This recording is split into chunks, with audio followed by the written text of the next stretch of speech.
Bonjour, c'est Loïc de Convius. On se retrouve aujourd'hui pour l'épisode 2 de notre série dédiée à la tarification dynamique. Aujourd'hui, on va se concentrer sur le comment. Plusieurs facteurs internes comme externes peuvent influencer vos prix.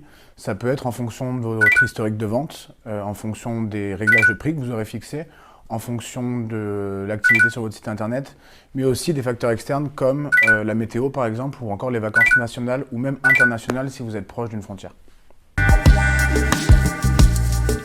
On offre une boîte à outils assez complète qui vous permet d'établir et de mettre en place différentes stratégies de tarification dynamique, des choses je dirais moins avancées comme du early bird par exemple qu'on retrouve souvent dans les festivals, c'est-à-dire plus on achète à l'avance, moins ça sera cher.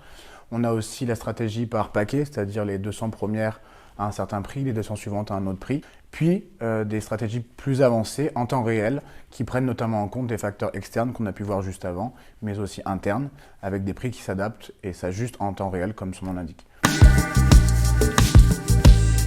Tout ça, évidemment, ça a aussi à mettre au regard de vos spécificités et vos objectifs. L'industrie du loisir est large, il y a plusieurs types de verticaux. On a les zoos, les parcs d'attractions, du indoor, du outdoor.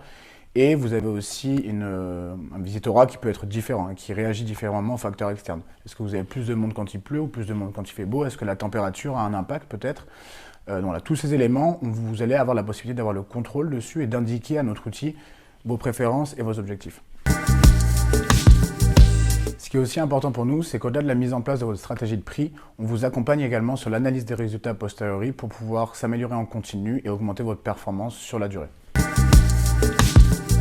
Du coup, pour la mise en place de la tarification dynamique, deux options. Soit vous travaillez déjà avec Convius, dans ce cas-là, il suffit simplement d'activer l'option en discutant directement avec votre chargé d'accompagnement. Deuxième option, c'est si vous ne travaillez pas encore avec Convius, dans ce cas-là, il va falloir implémenter le module Convius en plug and play. Ça se fait simplement via l'ajout d'une simple ligne de code.